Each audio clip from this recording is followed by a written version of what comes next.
ਨਮਸਕਾਰ, ਸਤਿ ਸ਼੍ਰੀ ਅਕਾਲ, ਆਦਾਬ। ਮੇਰਾ ਨਾਮ ਮਨਦੀਪ ਪੂਨੀਆ ਹੈ ਤੇ ਤੁਸੀਂ ਸੁਣ ਰਹੇ ਹੋ ਪੰਜਾਬੀ ਰੇਡੀਓ USA। ਇੱਕ ਵਾਰ ਮੈਂ ਫਿਰ ਹਾਜ਼ਰ ਹਾਂ ਮੇਰੇ ਪ੍ਰੋਗਰਾਮ ਬਿਯੋਂਡ ਹੈਡਲਾਈਨਸ ਨੂੰ ਲੈ ਕੇ ਤੇ ਮੈਂ ਸ਼ੁਰੂਆਤ ਕਰਦਾ ਅੱਜ ਦੀ ਮੁੱਖ ਖਬਰਾਂ ਤੋਂ। ਉਸ ਤੋਂ ਬਾਅਦ ਆਪਾਂ ਉਹਨਾਂ ਖਬਰਾਂ ਦਾ ਪੋਸਟਮਾਰਟਮ ਵੀ ਕਰਾਂਗੇ। ਸਭ ਤੋਂ ਵੱਡੀ ਖਬਰ ਅੱਜ ਜਿਹੜੀ ਭਾਰਤ ਦੇ ਸਿਆਸੀ ਹਲਕਿਆਂ 'ਚ ਗੂੰਜਦੀ ਰਹੀ ਉਹ ਸੀਗੀ ਕਰਨਾਟਕ ਦੇ ਮੁੱਖ ਮੰਤਰੀ ਦਾ ਦਿੱਲੀ ਦੇ ਜੰਤਰ ਮੰਤਰ 'ਤੇ ਆ ਕੇ ਧਰਨਾ ਪ੍ਰਦਰਸ਼ਨ ਕਰਨ ਦੀ। ਉਹਨਾਂ ਦੇ ਨਾਲ ਉਹਨਾਂ ਦੇ MLAs ਤੇ MPs ਵੀ ਸੀਗੇ ਤੇ ਉਹਨਾਂ ਨੂੰ ਕੇਰਲ ਦੇ ਮੁੱਖ ਮੰਤਰੀ ਨੇ ਆ ਕੇ ਵੀ ਸਪੋਰਟ ਕੀਤਾ। ਇਸ ਤੋਂ ਇਲਾਵਾ ਤਮਿਲਨਾਡੂ ਨੇ ਵੀ ਉਹਨਾਂ ਦੀ ਸਪੋਰਟ ਕੀਤੀ ਤੇ ਉਹ ਆਪਣੇ ਸੂਬਿਆਂ ਵਾਸਤੇ ਵੱਧ ਆਰਥਿਕ ਅਧਿਕਾਰਾਂ ਦੀ ਗੱਲ ਕਰ ਰਹੇ ਸੀਗੇ।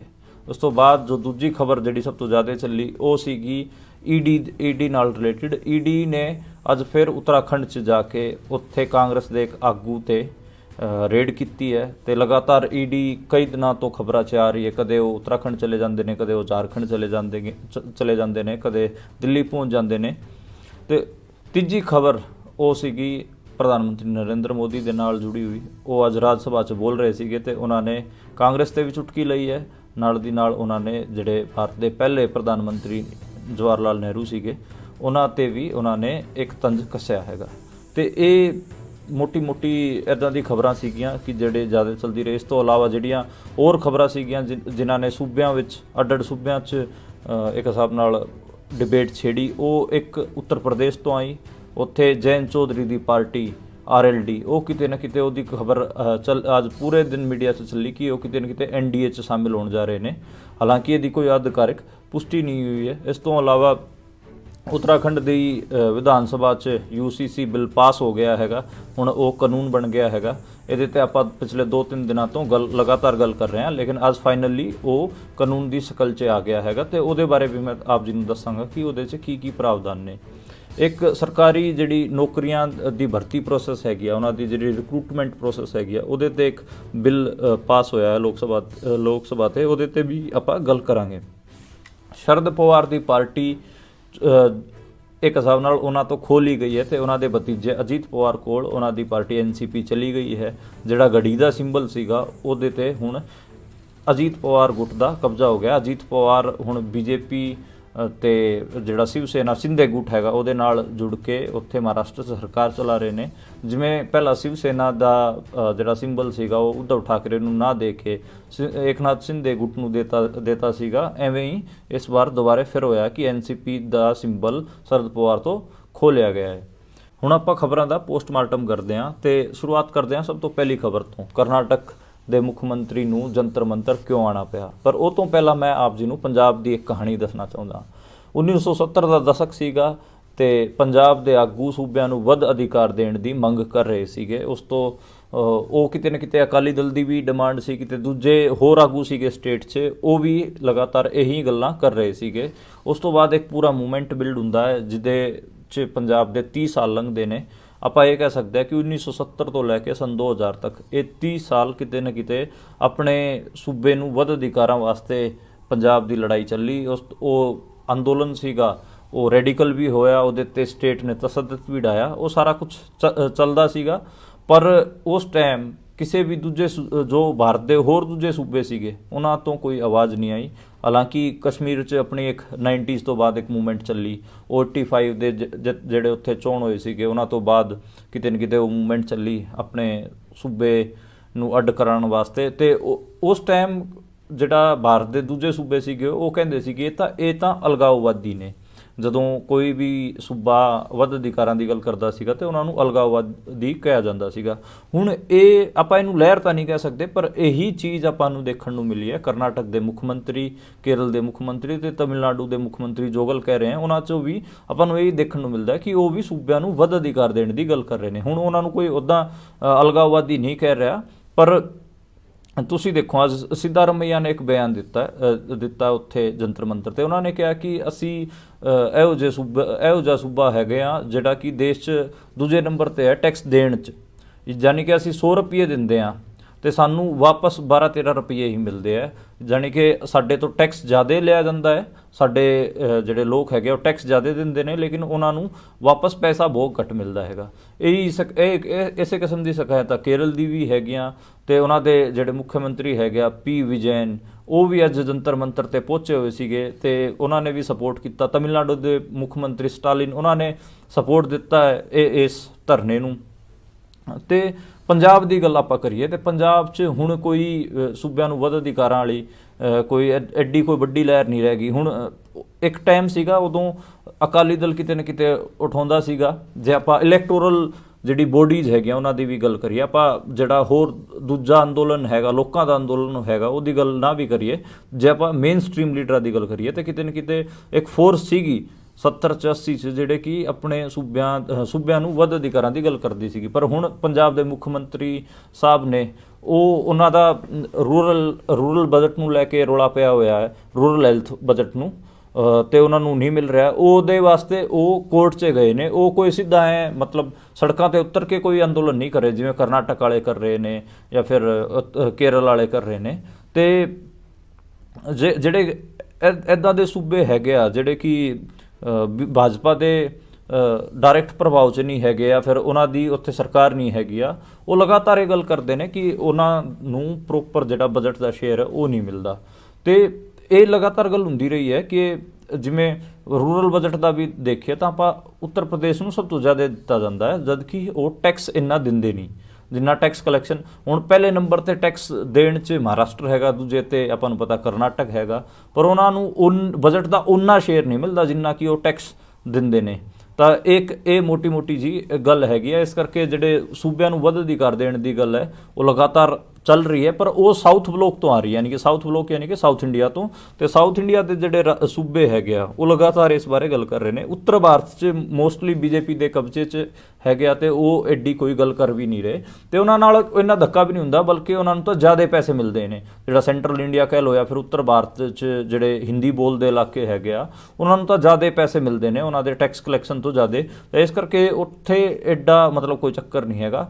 ਹਾਲਾਂਕਿ ਜੇ ਮੈਂ ਜਿਸ ਸੂਬੇ ਤੋਂ ਮੈਂ ਆਉਂਦਾ ਹਰਿਆਣੇ ਤੋਂ, ਉਹਦੀ ਗੱਲ ਵੀ ਆਪਾਂ ਕਰ ਲਈਏ ਤੇ ਹਰਿਆਣੇ ਵਾਲਿਆਂ ਨੇ ਕਦੇ ਵੀ ਵੱਧ ਅਧਿਕਾਰਾਂ ਦੀ ਗੱਲ ਨਹੀਂ ਕੀਤੀ ਸੂਬਿਆਂ 'ਤੇ।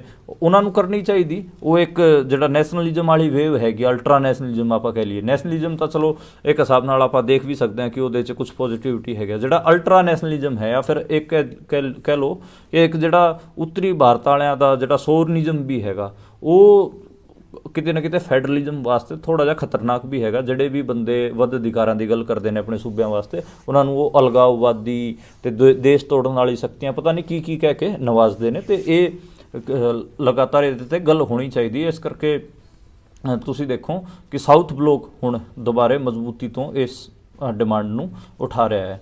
ਤੇ ਇਹ ਜਿਹੜੀ ਡਿਮਾਂਡ ਹੈਗੀ ਉਹ 2016 'ਚ ਜਦੋਂ GST ਲਿਆਇਆ ਜਾ ਰਿਹਾ ਸੀਗਾ ਉਦੋਂ ਹੀ ਸ਼ੁਰੂ ਹੋ ਗਈ ਸੀਗੀ। ਤੇ ਬਾਰ-ਬਾਰ ਕਿਹਾ ਜਾਂਦਾ ਸੀਗਾ ਕਿ ਜਿਹੜਾ ਟੈਕਸ ਕਲੈਕਸ਼ਨ ਉਹ ਸਾਰਾ ਸੈਂਟਰ ਨੇ ਆਪਣੇ ਕੋਲ ਲੈ ਲਿਆ ਤੇ ਮਤਲਬ ਸੂਬੇ ਹੁਣ ਸਾਰਾ ਪੈਸਾ ਇਕੱਠਾ ਕਰਕੇ ਸੈਂਟਰ ਨੂੰ ਦੇ ਦਿਆ ਕਰਨਗੇ। ਉਸ ਤੋਂ ਬਾਅਦ ਉਹਨਾਂ ਦਾ ਮੂੰਹ ਤਾਕਿਆ ਕਰਨਗੇ ਕਿ ਸਾਨੂੰ ਕੁਛ ਸਾਡਾ ਪੈਸਾ ਵਾਪਸ ਦੇ ਦਿਓ ਜਾਂ ਫਿਰ ਸਾਡਾ ਬਣਦਾ ਹਿੱਸਾ ਦੇ ਦਿਓ। ਉਹ ਹੁਣ ਹੋ ਵੀ ਰਿਹਾ ਹੈ। ਤੇ ਪੰਜਾਬ ਦੇ ਵੀ ਜਿਹੜਾ ਰੂਰਲ ਹੈਲਥ ਵਾਲੇ ਬਜਟ ਹੈਗੇ ਜੋ ਬਜਟ ਹੈਗਾ ਉਹ ਰੋਕੀ ਹੋਈ ਹੈ ਤੇ ਉਹਨਾਂ ਨੇ ਇੱਕ ਮਤਲਬ ਨਕਲੀ ਜੀ ਗਰਾਰੀ ਅੜਾਈ ਹੋਈ ਹੈ ਕਿ ਸਾਡੀ ਤੁਸੀਂ ਸ਼ਰਤਾਂ ਪੂਰੀ ਨਹੀਂ ਕਰ ਰਹੇ, ਇਸ ਕਰਕੇ ਅਸੀਂ ਤੁਹਾਡਾ ਜਿਹੜਾ ਬਜਟ ਹੈਗਾ ਉਹ ਰੋਕਿਆ ਹੋਇਆ ਹੈ। ਤੇ ਉਹਦੇ ਵਾਸਤੇ ਭਗਵੰਤ ਮਾਨ ਕੋਰਟ 'ਚ ਗਏ ਹੋਏ ਨੇ। ਉਹਨਾਂ ਨੇ ਜਿਹੜਾ ਸਿੱਧਾ ਸੜਕ 'ਤੇ ਉਤਰ ਕੇ ਲੜਾਈ ਲੜਨ ਵਾਲਾ ਫੈਸਲਾ ਨਹੀਂ ਲਿੱਤਾ ਜਿਹੜਾ ਕਿ ਸਾਊਥ ਬਲੋਕ ਵਾਲਿਆਂ ਨੇ ਲਿਆ। ਫਿਰ ਦੂਜੀ ਖਬਰ ਜਿਹੜੀ ਅੱਜ ਆਈ ਉਹ ਸੀ ਕਿ ਉੱਤਰਾਖੰਡ ਤੋਂ ਹਰਕ ਸਿੰਘ ਰਾਵਤ ਜਿਹੜੇ ਕਿ ਉੱਤਰਾਖੰਡ ਦੇ ਪੂਰਵ ਮੰਤਰੀ ਨੇ, ਸਾਬਕਾ ਮੰਤਰੀ ਨੇ, ਉਹਨਾਂ ਦੇ ਘਰ ED ਪਹੁੰਚੀ ਤੇ ਮਾਮਲਾ ਦੱਸਿਆ ਜਾ ਰਿਹਾ ਕਿ ਕੋਈ ਟਾਈਗਰ ਰਿਜ਼ਰਵ ਹੈ ਉੱਥੇ, ਉਹ ਤੋਂ ਰਿਲੇਟਡ ਮਾਮਲਾ ਹੈਗਾ।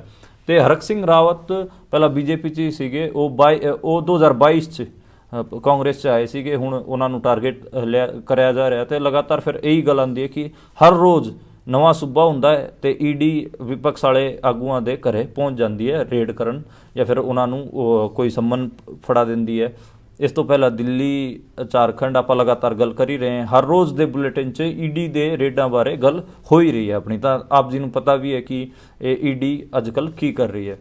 ਤੀਜੀ ਖਬਰ, ਰਾਜ ਸਭਾ 'ਚ PM ਮੋਦੀ ਅੱਜ ਬੋਲ ਰਹੇ ਸੀਗੇ ਤੇ ਉਹਨਾਂ ਨੇ ਕਿਹਾ ਕਿ ਜਿਹੜਾ ਨਹਿਰੂ ਸੀਗੇ ਉਹ ਕਿਤੇ ਨਾ ਕਿਤੇ ਆਰਕਸ਼ਣ ਦੇ ਵਿਰੋਧੀ ਸੀਗੇ। ਉਹਨਾਂ ਨੇ ਸੂਬਿਆਂ ਦੇ ਮੁੱਖ ਮੰਤਰੀਆਂ ਨੂੰ ਇੱਕ ਚਿੱਠੀ ਲਿਖੀ ਸੀਗੀ ਕਿ ਬਈ ਇੱਦਾਂ ਦੀ ਕੋਈ ਵੀ ਪਾਲਿਸੀ ਨਾ ਅਪਣਾਓ ਜਿਹਦੇ ਕਰਕੇ ਜਿਹੜੇ ਕਿ ਵਧੀਆ ਮੁੰਡੇ ਹੈਗੇ ਆ ਉਹ ਅੱਗੇ ਨਾ ਪਾਣ।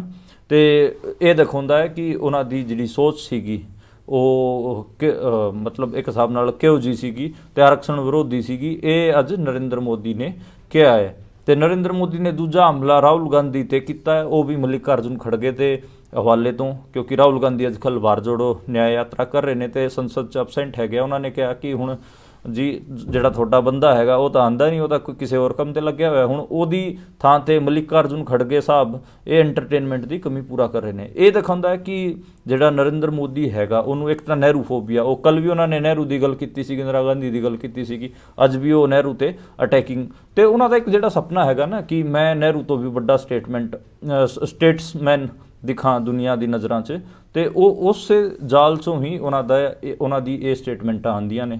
ਤੇ ਦੂਜਾ ਉਹ ਵਿਪਕਸ਼ ਦੀ ਗੱਲਾਂ ਨੂੰ ਮਨੋਰੰਜਨ ਦੇ ਵਾਂਗ ਲੈਂਦੇ ਨੇ, ਉਹਨਾਂ ਨੂੰ ਕੋਈ ਸੀਰੀਅਸਲੀ ਨਹੀਂ ਸੁਣਦੇ, ਨਾ ਹੀ ਕੋਈ ਨਵਾਂ ਬਿੱਲ ਆਉਂਦਾ ਹੈ, ਨਈ ਚੀਜ਼ ਆਉਂਦੀ ਹੈ ਤੇ ਉਹ ਵਿਪਕਸ਼ ਨੂੰ ਇੰਨਾ ਸਪੇਸ ਦਿੰਦੇ ਹੈਗੇ ਆ, ਤੇ ਕਿਤੇ ਨਾ ਕਿਤੇ ਉਹ ਡੋਮੀਨੇਟਿੰਗ ਹੈਗੇ ਕਿਉਂਕਿ ਉਹਨਾਂ ਕੋਲ ਨੰਬਰ ਵੀ ਜ਼ਿਆਦਾ ਹੈਗਾ, ਤੇ ਇੱਕ ਹਿਸਾਬ ਨਾਲ ਉਹਨਾਂ ਨੂੰ ਅਥੋਰਟੇਰੀਅਨ ਇੱਕ ਸ਼ਾਸਕ ਦੇ ਤੌਰ ਤੇ ਵੀ ਦੇਖਿਆ ਜਾਂਦਾ ਹੈ ਕਿ ਉਹ ਕਿਸੇ ਦੀ ਸੁਣਦੇ ਨਹੀਂ, ਤੇ ਉਹ ਆਪਣੀ ਇਸ ਜਿਹੜੀ ਮਾਚੋ ਮੈਨ ਵਾਲੀ ਇਮੇਜ ਹੈਗੀ ਆ ਇਹਨਾਂ ਨੂੰ ਲਗਾਤਾਰ ਇਹਦੇ ਤੇ ਵਾਧਾ ਕਰਦੇ ਨੇ। ਤੇ ਵਿਪਕਸ਼ ਵਾਲੇ ਆਗੂ ਜੇ ਕੋਈ ਵਧੀਆ ਵੀ ਗੱਲ ਕਹਿੰਦੇ ਹੈਗੇ ਆ ਤੇ ਉਹਨੂੰ ਉਹ ਮਜ਼ਾਕ 'ਚ ਉਡਾਉਂਦੇ ਨੇ, ਉਹਦਾ ਮਜ਼ਾਕ ਬਣਾ ਕੇ ਉਹਨਾਂ ਨੂੰ ਪਾਸੇ ਕਰ ਦਿੰਦੇ ਨੇ।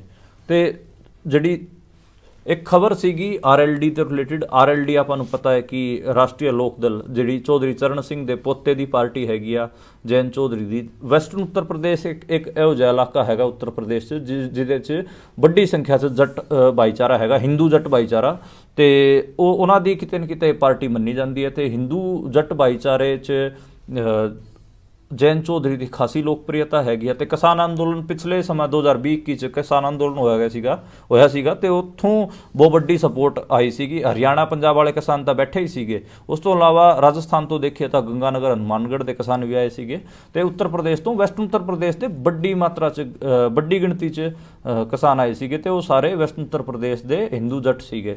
ਤੇ ਜੈਨ ਚੌਧਰੀ ਦਾ NDA 'ਚ ਜਾਣ ਦਾ ਜਿਹੜਾ ਇਹ ਸਾਰਾ ਨੈਰੇਟਿਵ ਖਬਰਾਂ ਰਾਹੀਂ ਬੁਣਿਆ ਜਾ ਰਿਹਾ, ਇਹ ਕਿਤੇ ਨਾ ਕਿਤੇ ਉੱਥੇ ਜਿਹੜੇ ਜੱਟ ਹੈਗੇ ਆ ਉਹਨਾਂ ਦੀ ਵੋਟ ਖਿੱਚਣ ਵਾਸਤੇ ਕੀਤਾ ਜਾ ਰਿਹਾ ਹੈ। ਆਪ ਜੀ ਯਾਦ ਕਰੋ ਕਿ ਪਿਛਲਾ ਜਿਹੜਾ ਵਿਧਾਨ ਸਭਾ ਦਾ ਚੋਣ ਹੋਇਆ ਸੀਗਾ 2022 'ਚ UP ਦਾ, ਉੱਥੇ ਲਖੀਮਪੁਰ 'ਚ 8 ਸੀਟਾਂ ਸੀਗੀਆਂ। ਉਸ ਤੋਂ 1 ਸਾਲ ਪਹਿਲਾਂ ਹੀ ਲਖੀਮਪੁਰ 'ਚ ਕਾਂਡ ਹੋਇਆ ਸੀਗਾ ਜਿਹਦੇ 'ਚ ਆਪਣੇ 5 ਕਿਸਾਨ ਸ਼ਹੀਦ ਹੋਏ ਸੀਗੇ। ਇੱਕ ਮੰਤਰੀ ਦੇ ਮੁੰਡੇ ਨੇ ਗੱਡੀ ਚੜ੍ਹਾਤੀ ਸੀ ਉਹਨਾਂ ਤੇ ਉੱਥੇ ਉਹ BJP 8 ਦੀ 8 ਸੀਟਾਂ ਜਿੱਤ ਗਈ ਸੀਗੀ।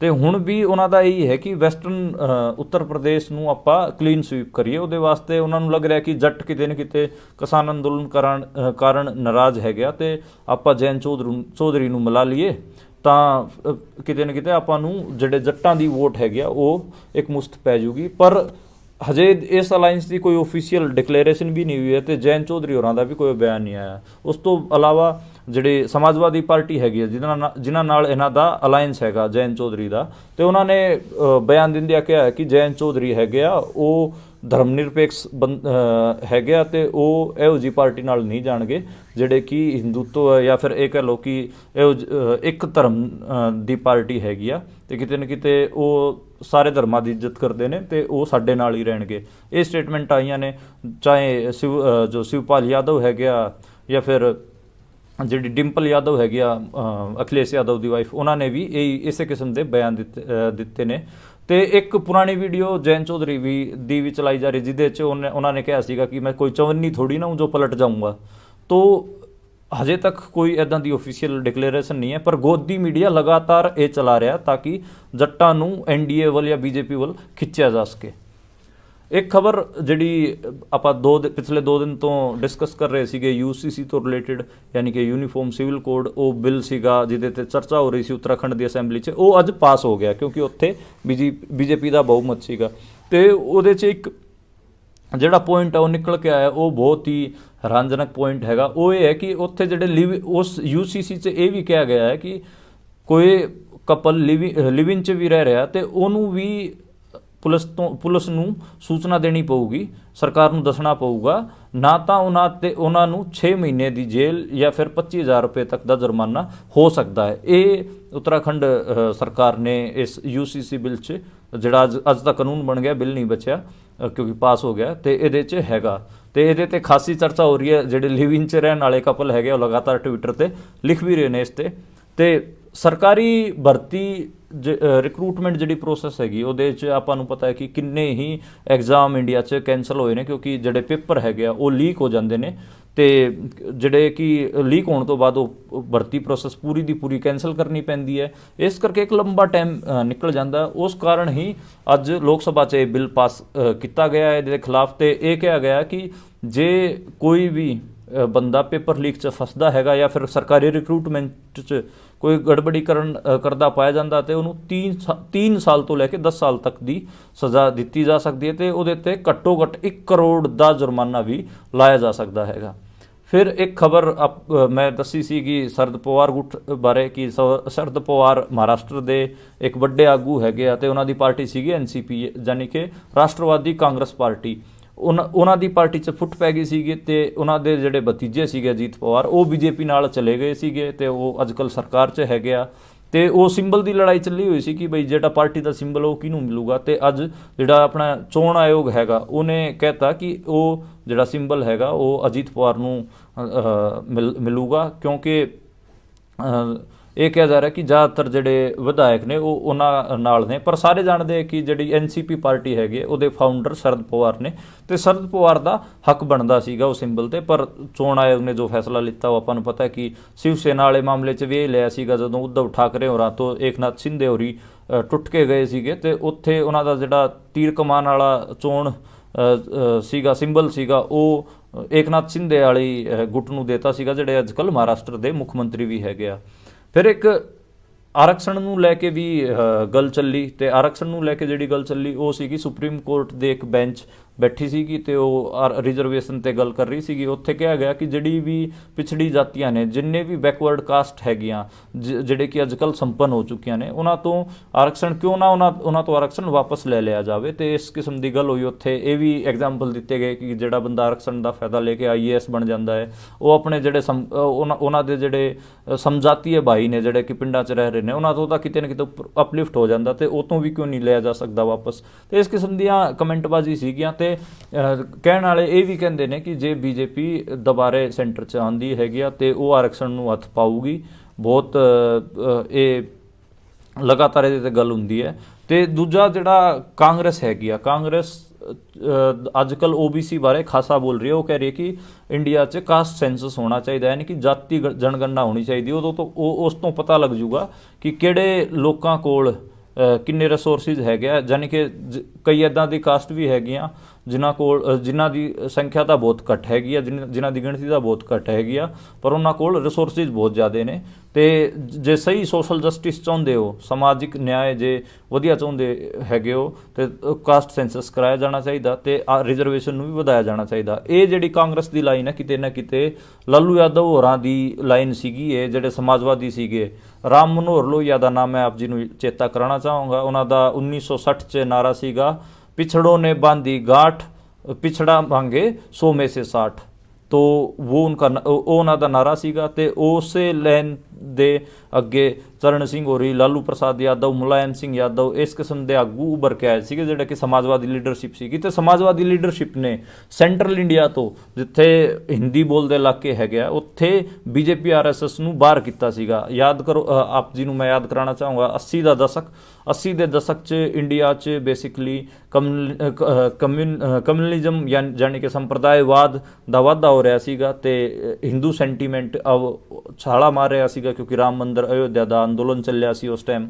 ਤੇ ਉਹਦੀ ਜਿਹੜੀ ਕਾਟ ਲੈ ਕੇ ਆਏ ਸੀਗੇ ਉਹ ਸਮਾਜਵਾਦੀ ਲੈ ਕੇ ਆਏ ਸੀ। ਉਹਨਾਂ 'ਚ ਮੁਲਾਇਮ ਸਿੰਘ ਯਾਦਵ ਦਾ ਨਾਂ ਆਉਂਦਾ ਹੈ, ਲਾਲੂ ਪ੍ਰਸਾਦ ਯਾਦਵ ਦਾ ਨਾਂ ਆਉਂਦਾ ਹੈ ਕਿਉਂਕਿ ਉੱਤਰ ਪ੍ਰਦੇਸ਼ 'ਚ ਮੁਲਾਇਮ ਸਿੰਘ ਯਾਦਵ ਮੁੱਖ ਮੰਤਰੀ ਬਣੇ ਸੀਗੇ ਤੇ ਬਿਹਾਰ 'ਚ ਲਾਲੂ ਪ੍ਰਸਾਦ ਯਾਦਵ ਬਣੇ ਸੀਗੇ। ਇੱਕ ਨਾਂ ਕਾਂਸੀ ਰਾਮ ਜੀ ਦਾ ਵੀ ਆਉਂਦਾ ਹੈ ਕਿਉਂਕਿ ਜਦੋਂ ਉਹ ਪੂਰੀ ਵੇਵ ਸੀਗੀ ਰਾਮ ਮੰਦਰ ਵਾਲੀ ਉਦੋਂ ਇਹਨਾਂ ਦਾ ਮੁਲਾਇਮ ਸਿੰਘ ਯਾਦਵ ਤੇ ਕਾਂਸੀ ਰਾਮ ਦਾ ਅਲਾਇੰਸ ਹੋਇਆ ਸੀਗਾ ਤੇ ਉਹਨਾਂ ਨੇ ਕਿਹਾ ਸੀਗਾ ਮਿਲੇ ਮੁਲਾਇਮ ਕਾਂਸੀ ਰਾਮ ਹਵਾ ਮੇ ਉੱਡ ਗਏ ਜੈ ਸ਼੍ਰੀ ਰਾਮ। ਯਾਨੀ ਕਿ ਉਹਨਾਂ ਨੇ ਕਿਹਾ ਸੀਗਾ ਕਿ ਜਿਹੜੇ ਜੈ ਸ਼੍ਰੀ ਰਾਮ ਵਾਲੇ ਹੈਗੇ BJP ਵਾਲੇ ਇਹ ਹਵਾ 'ਚ ਉੱਡ ਗਏ ਜਦੋਂ ਪਿਛੜੇ ਤੇ ਦਲਿਤ ਉਹਨਾਂ ਨੇ ਆਪਣਾ ਅਲਾਇੰਸ ਕੀਤਾ। ਤੇ ਇਸੇ ਕਰਕੇ ਜਿਹੜੀ ਕਾਂਗਰਸ ਵੀ ਹੁਣ ਇਹ ਧਰਮ ਵਾਲੀ ਪੋਲਿਟਿਕਸ ਹੈ, ਇਹਦੀ ਕਾਟ ਵਜੋਂ ਪਿਛੜਿਆਂ ਦੀ ਤੇ ਦਲਿਤ ਵਾਲੀ ਜਿਹੜੀ ਪੋਲਿਟਿਕਸ ਹੈ ਉਹਨਾਂ ਦੀ ਵਕਾਲਤ ਜ਼ਿਆਦਾ ਕਰੀ। ਇਸ ਕਰਕੇ ਕਾਂਗਰਸ ਦੀ ਡਿਮਾਂਡ 'ਚ ਇਹ ਝਲਕਦਾ ਹੈ ਕਿ ਉਹ ਬਾਰ-ਬਾਰ ਕਾਸਟ ਸੈਂਸਸ ਦੀ ਗੱਲ ਕਰਦੀ ਹੈਗੀ ਆ। ਇੱਕ ਹੋਰ ਜਿਹੜੀ ਗੱਲ ਆਪਣੀ ਰਹਿ ਗਈ ਹੈਗੀ ਆ, ਉਹ RLD ਦੇ ਰਿਲੇਟਡ ਹੀ ਰਹਿ ਗਈ ਆ। ਉਹ ਇਹ ਰਹਿ ਗਈ ਕਿ ਜਿਹੜੀ RLD ਪਾਰਟੀ ਹੈਗੀ ਆ ਉਹ ਵੈਸਟਰਨ ਉੱਤਰ ਪ੍ਰਦੇਸ਼ ਨੂੰ ਤਾਂ ਇਨਫਲੂਐਂਸ ਕਰਦੀ ਹੈਗੀ ਆ, ਬਾਕੀ ਜਿਹੜੇ ਹਰਿਆਣਾ ਸੂਬਾ ਹੈਗਾ, ਰਾਜਸਥਾਨ ਹੈਗਾ, ਉੱਥੇ ਵੀ ਉਹ ਮਾੜਾ ਮੋਟਾ ਆਪਣਾ ਇਨਫਲੂਐਂਸ ਕਰਦੀ ਹੈ ਜੱਟਾਂ 'ਚ, ਕਿਉਂਕਿ ਚਰਨ ਸਿੰਘ ਜੱਟਾਂ ਦੇ ਵੱਡੇ ਲੀਡਰ ਸੀਗੇ, ਵੱਡੇ ਆਗੂ ਸੀਗੇ, ਤੇ ਉਹ ਪ੍ਰਧਾਨ ਮੰਤਰੀ ਵੀ ਰਹੇ ਸੀਗੇ। ਤੇ ਉਹ ਜਿਹੜਾ ਸਮਾਜਵਾਦੀ ਧੜਾ ਮੈਂ ਕਹਿ ਰਿਹਾ, ਜਿਹੜਾ ਕਿ ਰਾਮ ਮਨੋਹਰ ਲੋਹੀਆ ਨੇ ਉਸਾਰਿਆ ਸੀਗਾ, ਉਹਦੇ ਅੱਗੇ ਉਹ ਜਾ ਕੇ ਉਹ ਵੀ ਚਰਨ ਸਿੰਘ ਨੂੰ ਹੀ ਕਮਾਂਡ ਮਿਲੀ ਸੀ। ਤੇ 70s ਦਾ ਦੌਰ ਆਪਾਂ ਯਾਦ ਕਰਾਂਗੇ, ਤੇ ਚਰਨ ਸਿੰਘ ਦੇ ਆਲੇ ਦੁਆਲੇ ਹੀ ਸਾਰੀ ਲੀਡਰਸ਼ਿਪ ਇਕੱਠੀ ਹੋਈ ਸੀ। ਈਵਨ ਜਿਹੜਾ ਅਕਾਲੀ ਦਲ ਹੁੰਦਾ ਸੀਗਾ ਉਹ ਵੀ ਚਰਨ ਸਿੰਘ ਹੋਰਾਂ ਨਾਲ ਰਲ ਕੇ ਹੀ ਚੱਲਦਾ ਸੀਗਾ। ਹੁਣ ਉੱਦਾਂ ਜੇ ਆਪਾਂ ਸਮਾਜਵਾਦੀਆਂ ਦੇ ਇੱਕ ਧੜੇ ਨੂੰ ਦੇਖੀਏ ਕਿ ਉਹ ਤਾਂ ਹੁਣ ਵੀ ਮਤਲਬ ਸੈਕੂਲਰ ਨੇ ਜਾਂ ਫਿਰ ਸੈਕੂਲਰ ਪੋਲਿਟਿਕਸ ਦੀ ਵਕਾਲਤ ਕਰਦੇ ਨੇ, ਪਰ ਕਈ ਧੜੇ ਇੱਦਾਂ ਦੇ ਹੈਗੇ ਆ ਜਿਹੜੇ ਕਿ BJP ਨਾਲ ਚਲੇ ਗਏ। ਉਹਨਾਂ 'ਚ ਇੱਕ ਸਮਤਾ ਪਾਰਟੀ ਬਣਾ ਕੇ ਨਿਤੀਸ਼ ਕੁਮਾਰ ਹੋਰੀ ਗਏ ਸੀਗੇ, ਜਿਹਦੇ 'ਚ ਨਿਤੀਸ਼ ਕੁਮਾਰ ਹੋ ਗਿਆ, ਜਾਂ ਫਿਰ ਸਤਪਾਲ ਮਲਿਕ ਚਲਾ ਗਿਆ ਸੀਗਾ, ਹੁਣ ਤਾਂ ਉਹ ਵਾਪਸ ਆ ਗਏ ਨੇ, ਗਵਰਨਰ ਬਣੇ। ਫਿਰ ਉਸ ਤੋਂ ਬਾਅਦ ਕਿਸਾਨ ਅੰਦੋਲਨ ਹੋਇਆ ਤਾਂ ਉਹ ਅੱਜ ਕੱਲ੍ਹ BJP ਦੇ ਉਲਟੀ ਬੋਲ ਰਹੇ ਨੇ। ਤੇ ਇੱਕ ਨਾ ਅਕਾਲੀ ਦਲ ਨੂੰ ਵੀ ਕਿਹਾ ਜਾਂਦਾ ਕਿ ਉਹ NDA ਕਿਹਾ ਕੀ ਜਾਂਦਾ, ਉਹ ਤਾਂ ਆਪਾਂ ਨੇ ਦੇਖਿਆ ਕਿ ਉਹ NDA ਨਾਲ ਚਲੇ ਗਏ ਸੀਗੇ ਅਕਾਲੀ ਦਲ ਵਾਲੇ ਵੀ। ਤੇ ਇਸ ਕਿਸਮ ਨਾਲ ਇੱਕ ਪੂਰਾ ਉਹ ਸਿਨੈਰੀਓ ਸੀਗਾ ਜਿਹਦੇ 'ਚ NDA ਜਨਤਾ ਦਲ ਜਿਹੜੀ NDA ਸੀਗੀ ਯਾਨੀ ਕਿ BJP ਹੈਗੀ ਆ, ਉਹ 90s ਤੋਂ ਬਾਅਦ ਸਮਾਜਵਾਦੀਆਂ ਦੇ ਇੱਕ ਛੋਟੇ ਜਿਹੇ ਧੜੇ ਨੂੰ ਤੋੜ ਲੈ ਗਈ ਸੀਗੀ। ਤੇ ਹੁਣ ਵੀ ਇਹ ਲੱਗ ਰਿਹਾ ਹੈ ਕਿ ਚਰਨ ਸਿੰਘ ਦੇ ਪੋਤੇ ਨੂੰ, ਜੈਨ ਚੌਧਰੀ ਨੂੰ, ਕਿਤੇ ਨਾ ਕਿਤੇ NDA ਇਸ ਕਰਕੇ ਰਜਾਣਾ ਚਾਹੁੰਦੀ ਹੈ ਕਿ ਮਤਲਬ ਆਪਣੇ ਉੱਤਰ ਪ੍ਰਦੇਸ਼, ਵੈਸਟਰਨ ਉੱਤਰ ਪ੍ਰਦੇਸ਼ ਹੋ ਗਿਆ, ਹਰਿਆਣਾ ਹੋ ਗਿਆ, ਰਾਜਸਥਾਨ ਹੋ ਗਿਆ, ਇਹਨਾਂ 'ਚ ਜਿਹੜੀ ਹਿੰਦੂ ਜੱਟ ਪਾਪੂਲੇਸ਼ਨ ਹੈ ਉਹਨੂੰ ਆਪਣੇ ਵੱਲ ਖਿੱਚ ਸਕੇ। ਕਿਉਂਕਿ ਆਪਾਂ ਨੂੰ ਪਤਾ ਹੈ ਕਿ ਜਿਹੜਾ ਕਿਸਾਨ ਅੰਦੋਲਨ ਹੋਇਆ ਸੀਗਾ ਉਹਦੇ 'ਚ ਕਿੰਨੀ ਵੱਡੀ ਤੋਹਮਤ ਲੱਗੀ ਸੀ। ਇਹ ਵੀ ਮਤਲਬ ਨਾਰੇ ਚੱਲੇ ਸੀ ਬਈ ਕੇਂਦਰ ਦੀ ਸਰਕਾਰ ਰਹੀ ਸਦਾ ਜੱਟਾਂ ਲਈ ਗੱਦਾਰ, ਉਹ ਜੱਟਾ ਤਗੜਾ ਹੋ ਜਾ। ਤੇ ਇਸ ਕਿਸਮ ਦੀ ਗੱਲਾਂ ਬਹੁਤ ਹੋਈਆਂ ਕਿ ਇਹ ਜੱਟਾਂ ਵਾਸਤੇ ਜਿਹੜੇ ਨਰਿੰਦਰ ਮੋਦੀ ਹੈਗਾ ਉਹ ਰਾਖਸ਼ ਹੈਗਾ। ਤੇ ਇਸ ਕਰਕੇ ਸ਼ਾਇਦ ਨਰਿੰਦਰ ਮੋਦੀ ਨੂੰ ਲੱਗ ਰਿਹਾ ਹੈ ਕਿ ਮੈਂ ਜੱਟਾਂ 'ਚ ਆਪਣੀ ਇਮੇਜ ਸੁਧਾਰਾਂ, ਕਿਉਂਕਿ ਦੇਸ਼ ਦੀ 50 ਸੀਟਾਂ ਤੇ, ਲੋਕ ਸਭਾ ਦੀ ਸੀਟਾਂ ਤੇ ਜੱਟ ਡੋਮੀਨੇਟ ਕਰਦੇ ਨੇ। ਮੈਂ ਆਪ ਜੀ ਨੂੰ ਗਣਾ ਵੀ ਦਿੰਦਾ, ਇੱਕ ਕੱਲੀ ਸੀਟ 13 ਸੀਟਾਂ ਪੰਜਾਬ 'ਚ ਬਣਦੀਆਂ ਨੇ। ਹਾਲਾਂਕਿ ਇੱਥੇ ਜਿਹੜੀ ਪਾਪੂਲੇਸ਼ਨ ਹੈਗੀ ਉਹ ਸਿੱਖ ਜੱਟ ਪਾਪੂਲੇਸ਼ਨ ਹੈ, ਉਹ ਆਲਰੇਡੀ ਅਗੇਂਸਟ ਹੈਗੀ ਆ BJP ਤੋਂ। ਇੱਕ ਸੀਟ ਚੰਡੀਗੜ੍ਹ ਦੀ ਬਣਦੀ ਹੈਗੀ ਆ, 10 ਸੀਟ ਬਣਦੀਆਂ ਨੇ ਹਰਿਆਣੇ ਦੀ, ਤੇ ਇਹ ਮਿਲਾ ਕੇ ਹੋ ਗਈ 24 ਸੀਟਾਂ। 12 ਸੀਟਾਂ ਬਣਦੀਆਂ ਨੇ ਰਾਜਸਥਾਨ ਦੀਆਂ, ਇਹ ਹੋ ਗਈਆਂ 36 ਸੀਟਾਂ।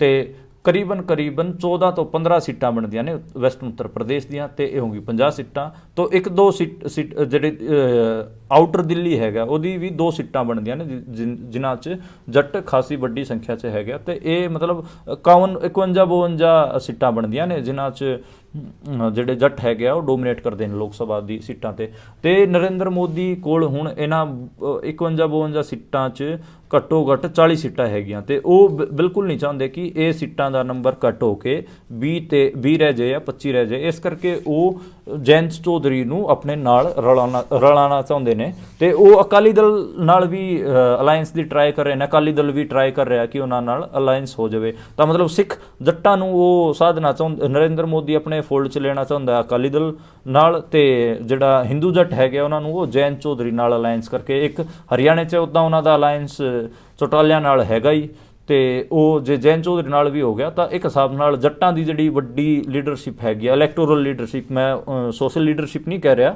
ਪਰ ਇਲੈਕਟੋਰਲ ਲੀਡਰਸ਼ਿਪ, ਉਹ ਕਿਤੇ ਨਾ ਕਿਤੇ ਉਹਨਾਂ ਦੇ ਫੋਲਡ 'ਚ ਆ ਜੂਗੀ। ਤੇ ਉਹ ਫਿਰ ਇਹਨਾਂ 51-52 ਸੀਟਾਂ 'ਤੇ ਆਰਾਮ ਨਾਲ ਇਲੈਕਸ਼ਨ ਲੜ ਸਕਦੇ ਨੇ। ਪਰ ਹਾਲਾਂਕਿ ਜਿਹੜਾ ਕਿਸਾਨ ਅੰਦੋਲਨ 2 ਯਾਨੀ ਕਿ ਜਿਹੜਾ ਕਿਸਾਨ ਅੰਦੋਲਨ ਦੂਜਾ ਸ਼ੁਰੂ ਹੋਣ ਜਾ ਰਿਹਾ 13 ਫਰਵਰੀ ਤੋਂ, ਉਹਦੇ ਤੋਂ ਮੈਨੂੰ ਲੱਗ ਰਿਹਾ ਕਿ ਇਹ ਜਿਹੜਾ ਸੁਪਨਾ ਹੈਗਾ ਜੱਟਾਂ ਨੂੰ ਆਪਣੇ ਫੋਲਡ 'ਚ ਲੈਣ ਦਾ ਨਰਿੰਦਰ ਮੋਦੀ ਦਾ, ਉਹ ਅਧੂਰਾ ਹੀ ਰਹੂਗਾ। ਇੱਕ ਅਪਡੇਟ ਮੈਂ ਦੇ ਦਿੰਦਾ ਕਿਸਾਨ ਅੰਦੋਲਨ ਦੇ ਰਿਲੇਟਡ ਕਿ ਇੱਕ ਤਰਫ ਤਾਂ ਆਪਾਂ ਦੇਖਦੇ ਹਾਂ ਕਿ ਕਿਸਾਨ ਤਿਆਰੀ ਕਰ ਰਹੇ ਨੇ ਦਿੱਲੀ ਜਾਣ ਦੀ, ਪਿੰਡਾਂ 'ਚ ਟਰੈਕਟਰ ਮਾਰਚ ਹੋ ਰਹੇ ਨੇ, ਜਾਂ ਫਿਰ ਬੜੀਆਂ ਬੈਠਕਾਂ ਹੋ ਰਹੀਆਂ ਨੇ, ਬੜੀਆਂ ਮਹਾਪੰਚਾਇਤਾਂ ਹੋ ਰਹੀਆਂ ਨੇ, ਤੇ ਦੂਜੀ ਤਰਫ ਪੁਲਿਸ ਨੇ ਵੀ ਪੂਰੀ ਤਿਆਰੀ ਕਰ ਲਈ ਹੈ ਕਿਸਾਨਾਂ ਨੂੰ ਰੋਕਣ ਵਾਸਤੇ। ਜਿਹੜਾ ਸੰਭੂ ਬਾਰਡਰ ਹੈਗਾ ਹਰਿਆਣਾ ਪੰਜਾਬ ਵਾਲਾ, ਜਿਹਨੂੰ ਗੱਗਰ ਚੀਰਦੀ ਹੋਈ ਕ੍ਰੀਏਟ ਕਰਦੀ ਹੈ ਉਸ ਬਾਰਡਰ ਨੂੰ, ਤੇ ਗੱਗਰ ਦੇ ਪੁਲ ਦੇ ਉੱਤੇ ਉਹਨਾਂ ਨੇ ਜਿਹੜਾ ਵਿਊ ਬਲੋਕਰ ਹੁੰਦੇ ਨੇ, ਵੱਡੇ ਲੋਹ ਦੇ ਫਰੇਮ ਲਗਾਉਣੇ ਸ਼ੁਰੂ ਕਰਤੇ, ਵੱਡੇ ਪੱਥਰ ਉੱਥੇ ਲਿਆ ਕੇ ਰੱਖਣੇ ਸ਼ੁਰੂ ਕਰਤੇ। ਤੇ ਅੰਬਾਲੇ ਦੇ ਕਿਸਾਨਾਂ ਨੂੰ, ਜਿਨ੍ਹਾਂ ਨੇ ਪਿਛਲੇ ਅੰਦੋਲਨ ਦੌਰਾਨ ਵੀ ਬਹੁਤ ਵਧੀਆ ਭੂਮਿਕਾ ਨਿਭਾਈ ਸੀਗੀ, ਤੇ ਜਿਹੜਾ ਪੰਜਾਬ ਵਾਲਿਆਂ ਵਾਸਤੇ ਉਹ ਸਾਰੇ ਨਾਕੇ ਤੋੜ ਕੇ ਉਹਨਾਂ ਨੂੰ ਦਿੱਲੀ ਲੈ ਕੇ ਗਏ ਸੀਗੇ, ਤੇ ਉਹਨਾਂ ਕਿਸਾਨਾਂ ਨੂੰ, ਅੰਬਾਲੇ ਵਾਲੇ ਕਿਸਾਨਾਂ ਨੂੰ ਪੁਲਿਸ ਨੇ ਨੋਟਿਸ ਭੇਜਤੇ ਹੈਗੇ ਆ, ਤੇ ਉਹਨਾਂ ਨੂੰ ਕਿਹਾ ਕਿ ਤੁਸੀਂ 10 ਫਰਵਰੀ ਤੱਕ ਸਾਰੀ ਆਪਣੀ ਜਿਹੜੇ ਰਿਕਾਰਡ ਹੈਗੇ ਆ ਬੈਂਕ ਖਾਤਿਆਂ ਦੇ, ਤੇ ਕਿੰਨੀ ਜ਼ਮੀਨ ਤੁਹਾਡੇ ਕੋਲ ਉਹ ਜਮ੍ਹਾਂ ਕਰਾਓ, ਤਾਂ ਕਿ ਜੇ ਕੋਈ ਨੁਕਸਾਨ ਹੁੰਦਾ ਹੈ ਕਿਸਾਨ ਅੰਦੋਲਨ ਦੌਰਾਨ, ਤੇ ਤੁਹਾਡੀ ਸੰਪਤੀਆਂ ਨੂੰ ਜਾਂ ਤੁਹਾਡੀ ਜ਼ਮੀਨਾਂ ਨੂੰ ਅਸੀਂ ਕੁਰਕ ਕਰਕੇ ਉਹ ਨੁਕਸਾਨ ਦੀ ਭਰਪਾਈ ਕਰ ਸਕੀਏ। ਤੇ ਇਸ ਕਿਸਮ ਦੇ ਨੋਟਿਸ ਅੰਬਾਲਾ ਦੇ ਕਿਸਾਨਾਂ ਨੂੰ ਭੇਜੇ ਗਏ ਨੇ। ਹਾਲਾਂਕਿ ਅੰਬਾਲਾ ਦੇ ਕਿਸਾਨਾਂ ਨੇ ਉਹ ਨੋਟਿਸ ਸਾਰੇ ਫਾੜਤੇ, ਤੇ ਉਹਨਾਂ ਦੇ ਜਿਹੜੇ ਘਰ ਦੇ ਸੀਗੇ ਉਹਨਾਂ ਨੇ ਪੁਲਿਸ ਵਾਲਿਆਂ ਨੂੰ ਵਾਪਸ ਮੋੜਤਾ। ਤੇ ਇਹ ਅੱਜ ਦਾ ਪੂਰੇ ਦਿਨ ਦਾ ਸਿਆਸੀ ਜਿਹੜਾ ਘਟਨਾਕ੍ਰਮ ਸੀਗਾ ਉਹ ਮੈਂ ਆਪ ਜੀ ਅੱਗੇ ਪੇਸ਼ ਕਰਨ ਦੀ ਕੋਸ਼ਿਸ਼ ਕੀਤੀ। ਮੈਂ ਦੁਬਾਰਾ ਇਹਨੂੰ ਸਮਰਾਈਜ਼ ਕਰ ਦਿੰਦਾ। ਕਰਨਾਟਕ ਦੇ ਮੁੱਖ ਮੰਤਰੀ ਦਾ ਧਰਨਾ ਪ੍ਰਦਰਸ਼ਨ ਹੋਵੇ, ਜਾਂ ਫਿਰ ਈਡੀ ਦੀ ਰੇਡ ਉੱਤਰਾਖੰਡ 'ਚ ਹੀ ਯੂਨੀਫਾਰਮ ਸਿਵਲ ਕੋਡ ਅੱਜ ਕਾਨੂੰਨ ਬਣ ਗਿਆ ਹੈਗਾ। ਉਸ ਤੋਂ ਬਾਅਦ ਨਰਿੰਦਰ ਮੋਦੀ ਦਾ ਨਹਿਰੂ ਤੇ ਰਾਹੁਲ ਗਾਂਧੀ ਤੇ ਤੰਜ ਹੋਵੇ, ਮਲਿਕਾਰਜੁਨ ਖੜਗੇ ਤੇ ਵੀ ਤੰਜ ਹੋਵੇ, ਤੇ ਵਿਪਕਸ਼ ਨੂੰ ਸੀਰੀਅਸ ਨਾ ਲੈਣ ਦੀ ਕਵਾਇਦ ਹੋਵੇ, ਜਾਂ ਫਿਰ ਬੀਜੇਪੀ ਦਾ ਜੱਟਾਂ ਨੂੰ ਆਪਣੇ ਫੋਲਡ 'ਚ ਲੈਣ ਵਾਸਤੇ ਜੈਨ ਚੌਧਰੀ ਨੂੰ ਆਪਣੇ ਨਾਲ ਰਲਾਉਣ ਦੀ ਕੋਸ਼ਿਸ਼ ਹੋਵੇ। ਇਹ ਸਾਰਿਆਂ 'ਤੇ ਆਪਾਂ ਗੱਲ ਕੀਤੀ ਹੈ, ਤੇ ਕੱਲ੍ਹ ਮੈਂ ਦੁਬਾਰਾ ਮਿਲਾਂਗਾ ਇਸੇ ਸਮੇਂ ਨਵੇਂ ਬੁਲਟਨ ਦੇ ਨਾਲ।